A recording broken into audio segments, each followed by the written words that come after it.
Hey guys, how's it going? Michael Troy here. Today I have a couple of things to get off my chest. Most notably, thing number 5 and 6 from the solo series written by John Byrne, illustrated by Ron Wilson. Love this series, so much fun. The omnibus is coming out soon, so it's a great time to revisit it. Subscribe to my channel if you haven't already. Hit that like button, and let's get right into it, guys. Okay, so here we go. Look at that gorgeous Byrne art in the cover. I'm so glad it's there. Now I can include this video in the Byrne victims group without getting flagged for spamming. Anyway, it's hard to self-promote, guys. Trust me. So anyway, the Thing is, like, obviously one of the best members of the Fantastic Four. Obviously the heart and soul of Jack Kirby. Everyone's favorite big clump of orange turds, as my mom referred to him. Can you believe how awful that was for me as a child to have your mother say, oh, he looks like a big clump of orange turds, and me being like, oh, he's only one of my favorite superheroes. Anyway, great cover here, right? Spider-Man, She-Hulk, Wonder Man, and his, like, smoking jacket. Like, what more do you need? Okay, so, Fantastic Four was hugely popular with John Byrne. Obviously, Thing is... Love this logo, by the way. 60 cents, 1983, Marvel Comics Group. I have no idea what's happening here. Stan Lee presents John Byrne writer, Ron Wilson penciler, Hilary Barta inker, Jim Novak letterer, Bob Sharon colorist, Anna Senti editor, and Jim Shooter friend to all. Really? Is that true? I love this great splash page. That is so cool. Like, storytelling at its best. Like, Ron Wilson, one of the unsung heroes of the Marvel Universe. Most notably, I guess, for his run on Thing here. Like, what else did he do? Like, Kickboxers, graphic novel, Wolfpack. Like, things like that. But I feel like Thing is his main gig. And, like, such a solid classic...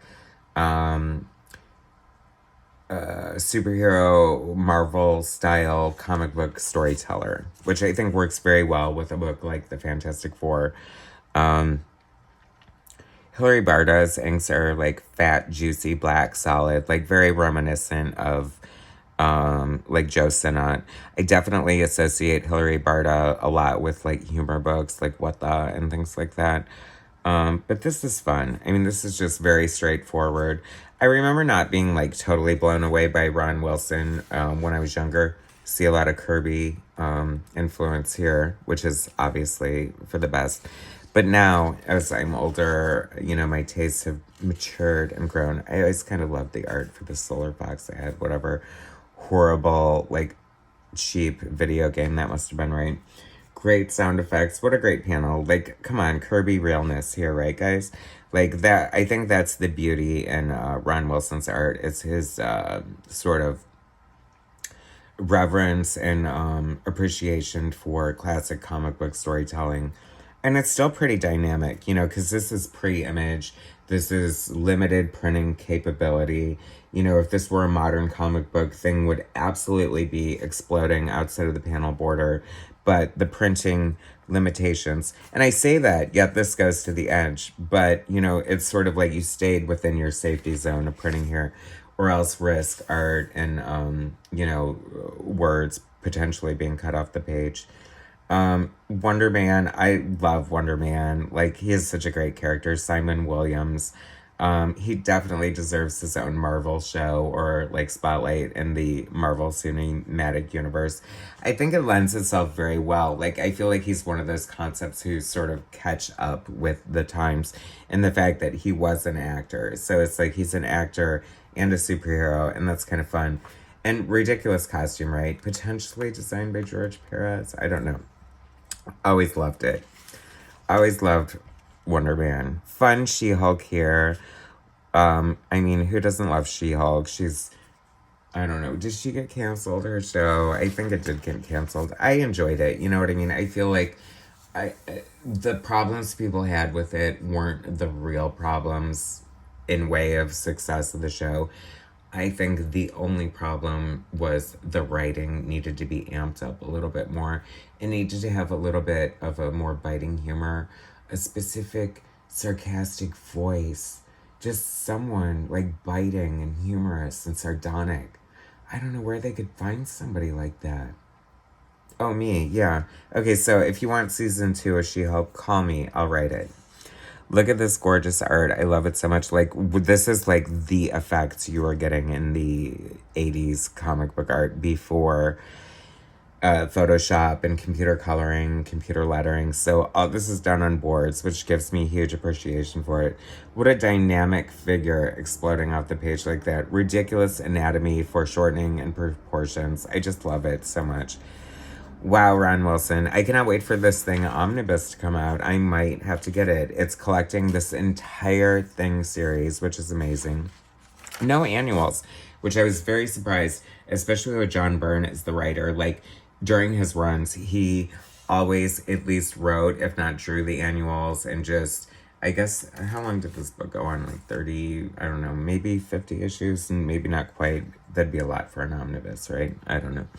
But anyway, fun art here, right, guys? Just like Thing and She-Hulk kicking the crap out of each other, which is kind of fun too, because this story sort of started, I mean, the series sort of started, you know, after Thing left the Fantastic Four and She-Hulk took his place. So it's kind of cool because it's giving it, you know, Thing did appear here and there during her tenure. However, you know, I'm glad we had this companion series. Because John Byrne wrote such a great thing. And, so, you know, arguably, like, his Fantastic Four is, like... I mean, his Fantastic Four is my Fantastic Four. Oh, my God, you guys. This is my favorite thing. Is, like, when you come to the last page in a comic book and the art is so killer like this. Like, way to just... Deadlines be damned. You're just going to bring it home with all this beautiful stippling. I would love to see an artist edition of this. I think it's totally worthy. I think that it would not sell. People don't give a crap about Ron Wilson. His name is barely mentioned. How to Draw the Thing. How fun is that? Ooh, should this be my my teaser frickin' what do you call it? Thumbnail? I don't know. Kool-Aid. I love Kool-Aid. I mean the character, not the drink. I mean, it's not bad, but you know, whatever. Anyway, here we go. Thing number 6. Of course, you recognize this iconic cover, and you're like, hey, wait a second, Ron Wilson. There's a little controversy about this cover for a couple different reasons. First of all, I think it was Brent Anderson inking Ron Wilson. Brent Anderson, you know, Astro City, X-Men, God Loves, Man Kills. But Rob Liefeld did an homage for this for a cover of, I think it was Youngblood, for sure.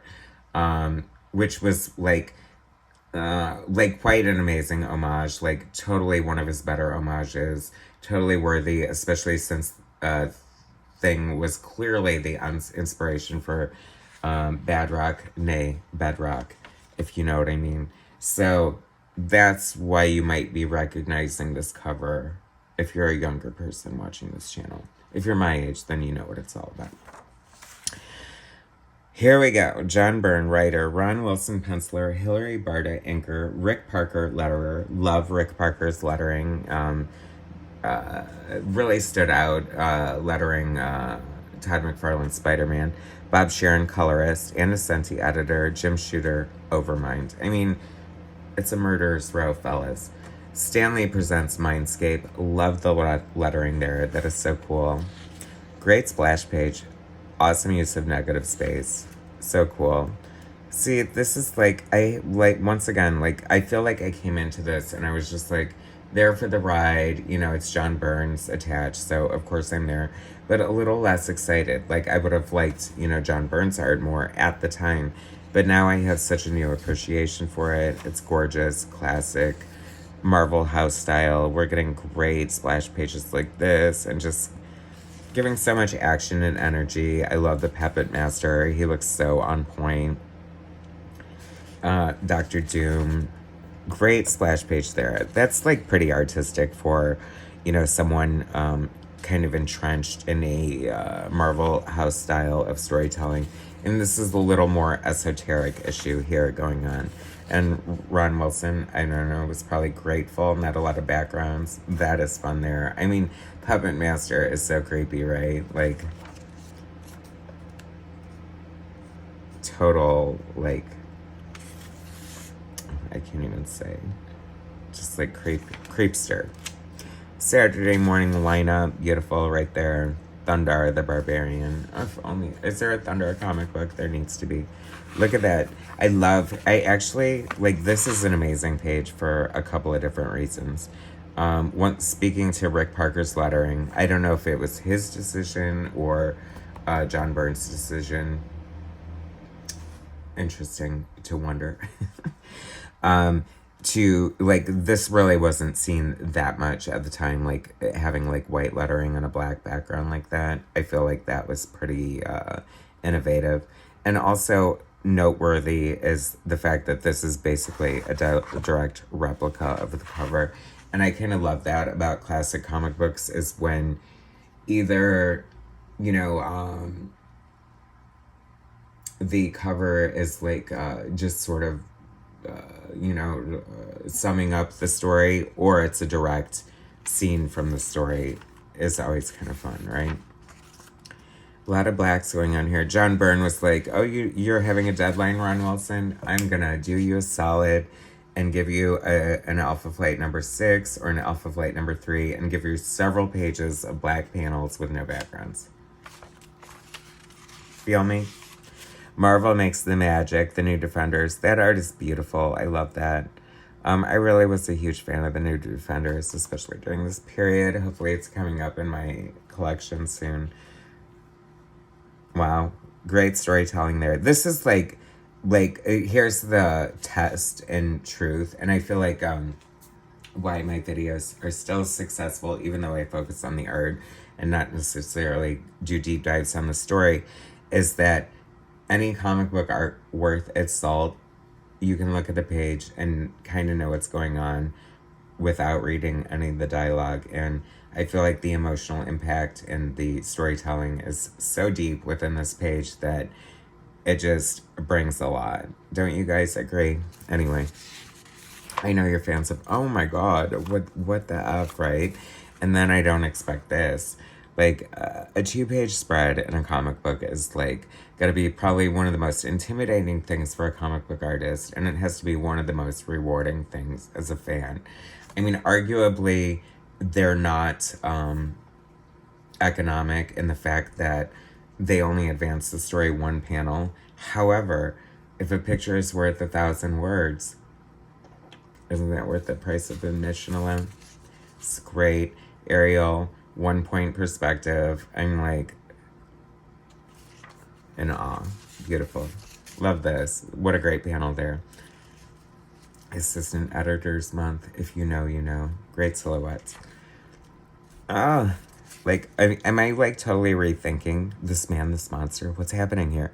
What's going on? Oh my God, I cannot wait for this omnibus to come out. I'm gonna go deep on that shit, you guys. Thing. Underrated. My brother totally loved this series, and I always collected it just because, you know, whatever. But that was amazing. Anyway, Thing, 5 and 6. Thanks for letting me get a couple of things off my chest. Anyway, thanks for watching, guys. Subscribe to my channel if you haven't already, and silly you if you have not. Hit like, and I'll bring you more later.